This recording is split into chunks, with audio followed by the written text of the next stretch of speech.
way they work, and is that right? Yeah. Okay.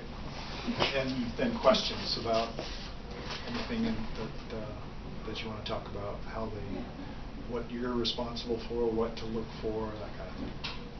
Okay. So this is the spinal cord. So here's the bumps, the spinous processes, the bumps on your back, and so it's kind of looking at the lateral side as the transverse processes. So here's the ligament inflamum, big ligament. And here's the epidural space that has veins and fat in it.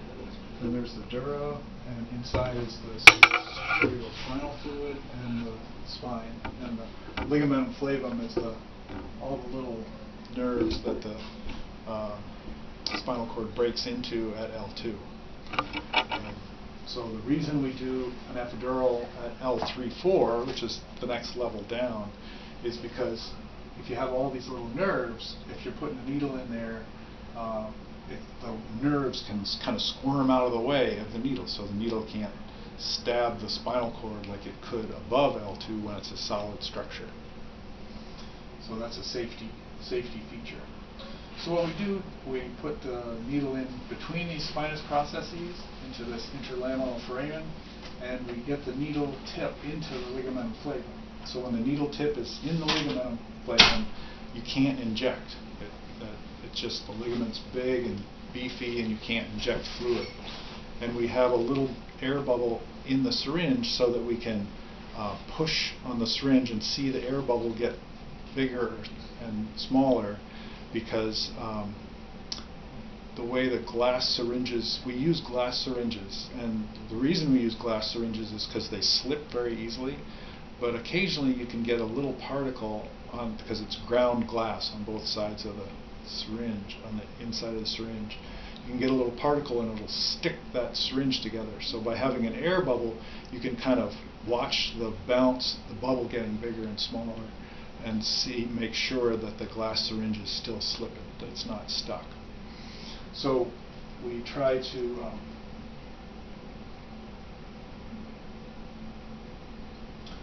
once we have the needle tip in the ligament inflamum and we're trying to inject, but you can't, then you advance the needle until all of a sudden the tip pops through the other side of the ligament, and the syringe just gives, and all that fluid just squirts in there. And so that's called the loss of resistance. So it's resistance and then loss of resistance, and that's how we know we're in the epidural space. So then we thread a catheter through that needle up into the epidural space, take the needle out, and we're good to go. And you can see where, because it's blind, you don't know if you're going in here, especially in a big person, you don't know whether you're on the side, in the middle, or off to the side. You just you're doing your best to stay in the midline. And when you put the catheter in, you don't know whether the catheter is going out. It could go out one of these nerve root sleeves. It could go up. It could go through it. You don't want that to happen. Or it can go into a vein in this area. So the catheter's kind of squirming around, and it can do bad things. So those are some of the complications we look for, and we'll talk about those. So let's see. This is another picture.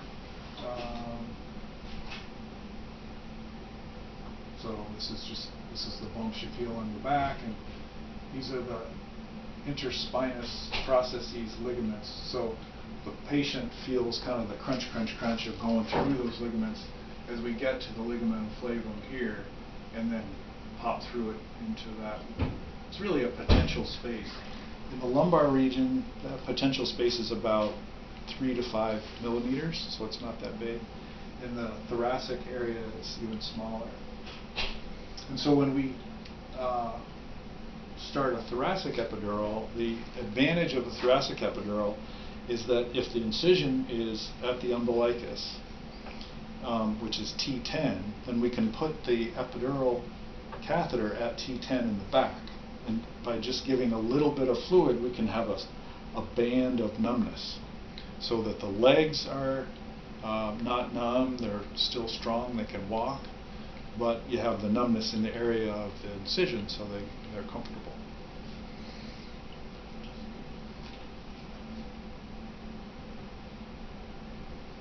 This is a picture of the cauda equina like we were talking about. So this is L2, and it's the solid cord that's breaking into the little nerves. The cauda equina means the tail of the horse, and so it looks like a kind of a tail.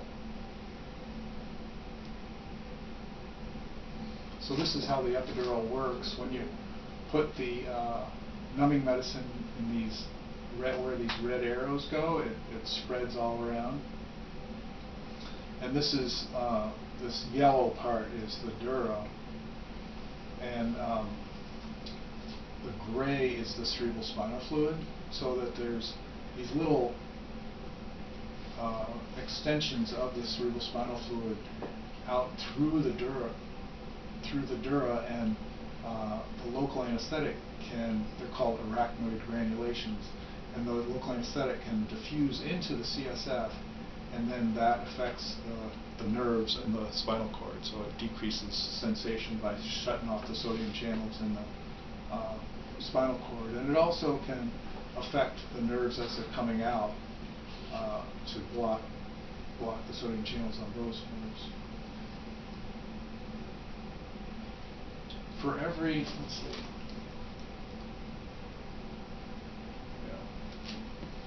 so this is a dermatomal map. T10 is the umbilicus, T4 is the nipple, L3 to the knee, and T1 is the little fingers.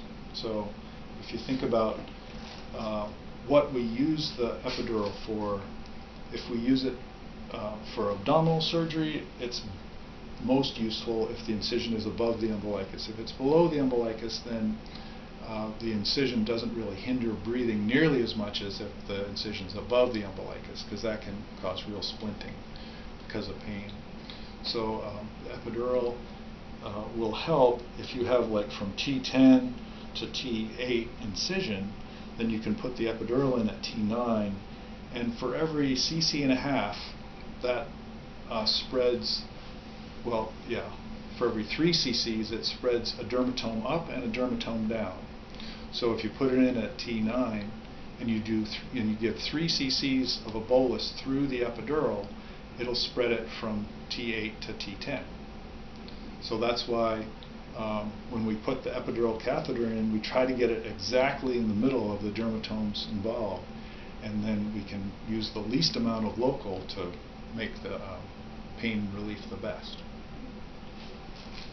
Of course, when we put in a thoracic epidural, we're a little bit more worried, because as we're putting it in, we know that that spinal cord is solid, and you can do damage to the spinal cord if you go too far. So just be a little more careful. So let's see.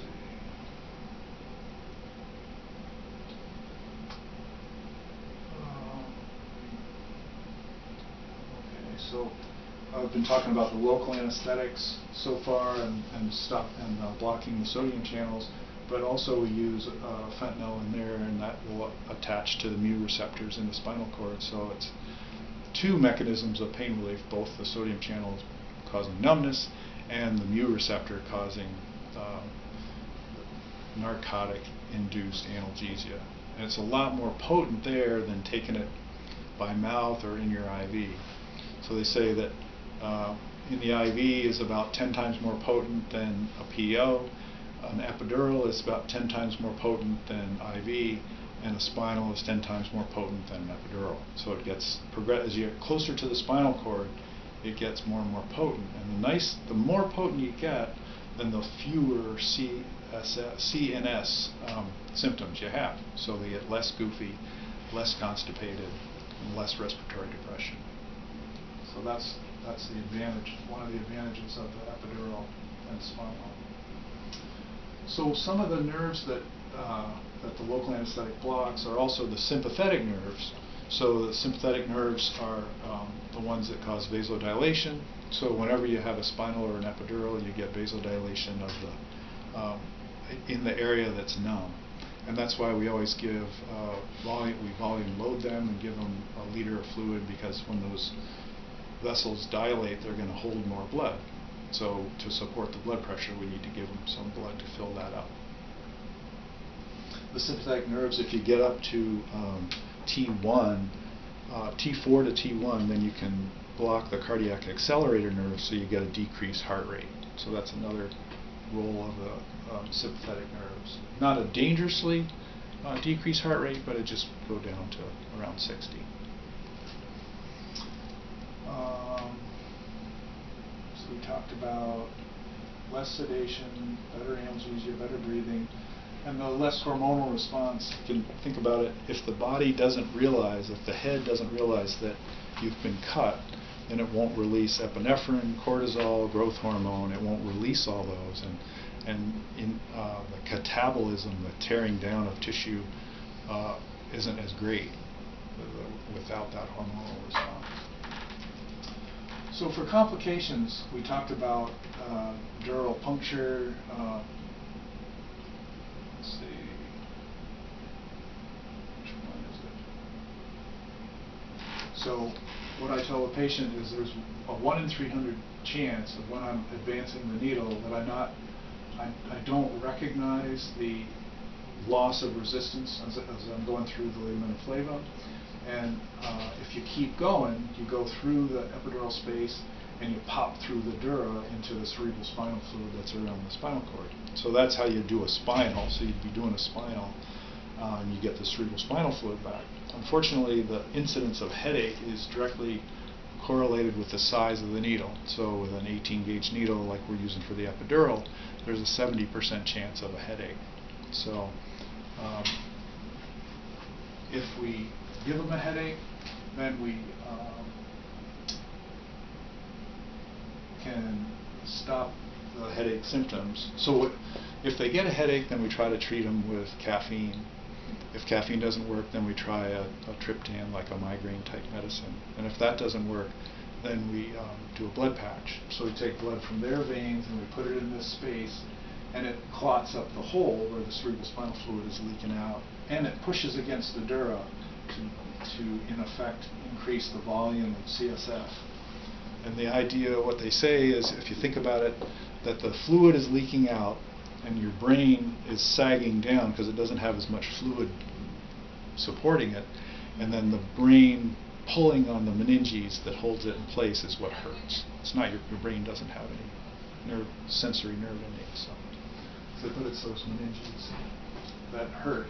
So we put the blood in there, and half an hour later their headache's better, like 95% of the time. So if we put the epidural catheter into these veins that are there, sometimes you finally get the epidural in, you feed the catheter, you take the needle out, and you realize there's blood coming back the catheter. You're like, oh, bummer.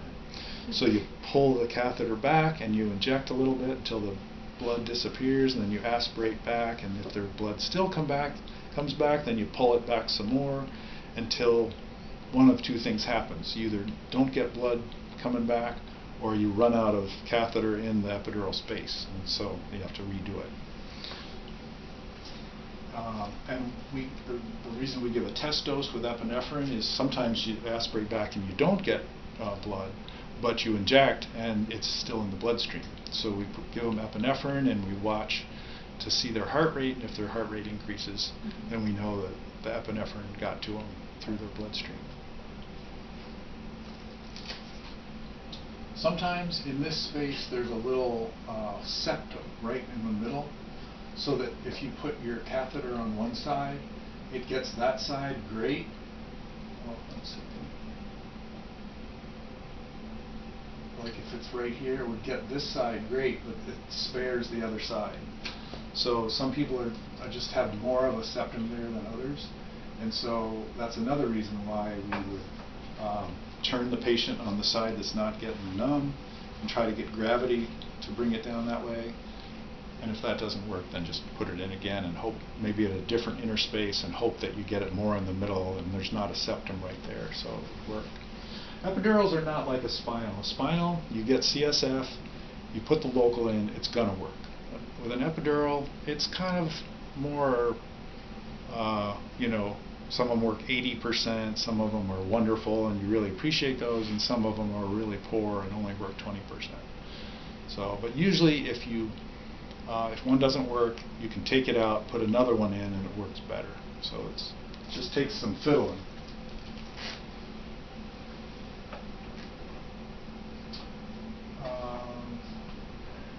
So if we didn't recognize that the epidural catheter was in the vein and we gave a big dose, then you could get local anesthetic toxicity, which would be like tingling around the lips, ringing in the ears, a seizure, or cardiac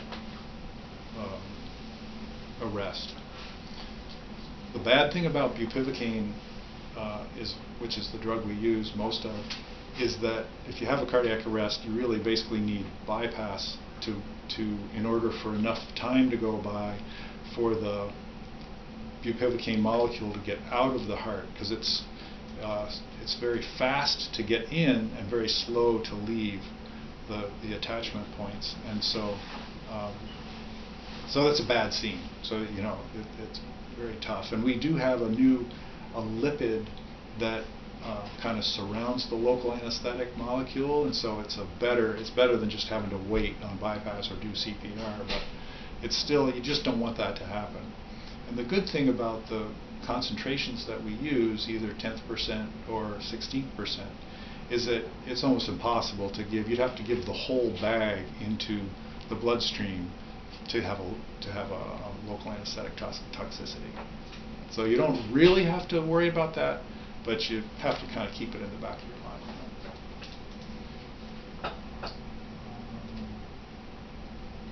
And the same thing with a total spinal. The chances of having a total spinal are very slight. Mostly it would happen in the beginning when we're testing it, and you guys are only getting these epidurals after they've been tested in recovery and they've been running a while, so you shouldn't get that. But what that looks like is if you give enough numbing medicine into the spine, into the spinal fluid, basically, since there's a tenfold difference, like I was saying, the potency of the local is 10 times more potent in intrathecal space than the epidural space. So if you give 10 times too much a dose for the intrathecal because you think it's epidural, then you would have basically a gradual increase in numbness until you get to the C345, keeps the diaphragm alive, and then they would look up at you and say, I can't, because they can't talk too. So, and it's perfectly easy save. They can't breathe, but if you breathe for them, they'll be fine. And as it goes higher, they do lose consciousness. So that's kind of a blessing that they often lose consciousness, and we intubate them and give them some sedation, and when they wake up, it's all receded, and they just have a story to tell their kids about.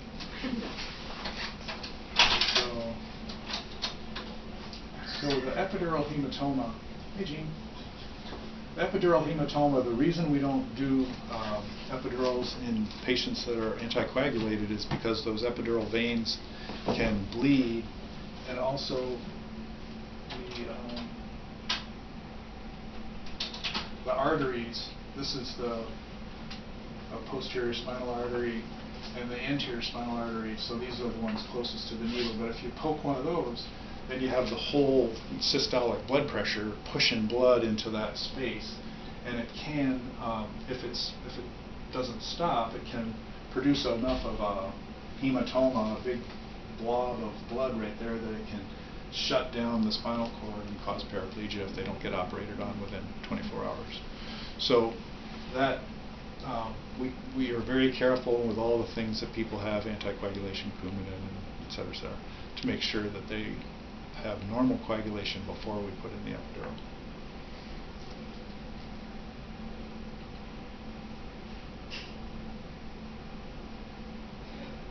So let's see, hypotension. So anytime you get those sympathetic nerves blocked, the blood vessels dilate, the blood kind of, you can think about it pooling in the lower extremities or the lower part of the body, so there's not enough to pump around getting the right amount of blood pressure, so that's why you get hypotensive. So that's why we give a volume load, we increase the amount of fluid in their bodies, and that they can keep their blood pressure up. So that's one thing that we have you look at when we dose an epidural. We have vital signs of blood pressure every 5 minutes, and then every 15, and then every half hour. And as the local anesthetic takes effect and things stabilize, you get all the vasodilation you're going to get, then you lengthen out to every 4 hours. The respiratory depression is just due to the narcotics. It's pretty rare that you see significant respiratory depression. And then catheter displacement, it just usually it falls out. Usually the patient moves and they pull it out of their back, pulls it out of the epidural space, and it just doesn't work. So, what was I going to ask you guys? So, kind of the things to watch out for is increasing numbness. So you check it with an ice cube or a pinch or cold fingers or whatever. And if they have a level above T4, then we need to know about it. So if their little fingers are numb, we need to know about it. If they have pain, then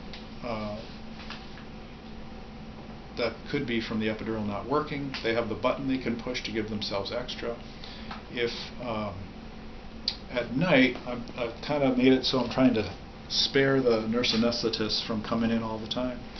So there's an order for morphine, 1 milligram an hour. So if they have pain, you can just give milligram up to morphine up to 1 milligram an hour to treat that pain. And then in the morning, we can come in and kind of problem shoot the epidural. So that's rather than what we would do during the days, we'd come in and give more concentrated local and see if they get numb. So see if the epidural's working. If it's not working, then we either pull it back or replace it. If it's working half-heartedly, then we might change our mixture a little bit, maybe pull it back. And yeah, so we can just address those issues. Let's see, let me get this.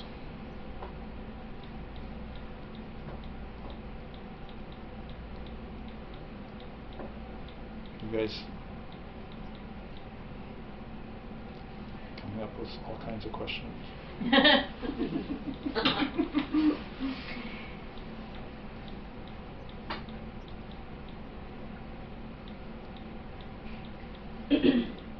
You have a standing order for the nurses to give some ephedrine if they do have a low pressure, like we work labor and delivery. Mm-hmm. So I've worked places where we gave a rescue dose if they were symptomatic. I don't think we have that now. Just call you back. Just call us, yeah. The itching, a lot of people use Epidurals, but the anesthesiologists I know say that typically that doesn't work. They use Numbness because it's more neurological than histamine release. Have you found that to be true? So if the itching would be mu receptor mediated. Mm-hmm. So it depends on what you're trying to do. Like worst case, we've done a Narcan drip, like with someone that had a major surgery, and that was really the only way that we could safely treat their pain. Mm-hmm. We would do a Narcan drip. Well, that doesn't treat their pain. That treats their itching. The itching. I was all off on the itching. Right. Or sometimes just take the fentanyl away and use just the bupivacaine if they're over sedated.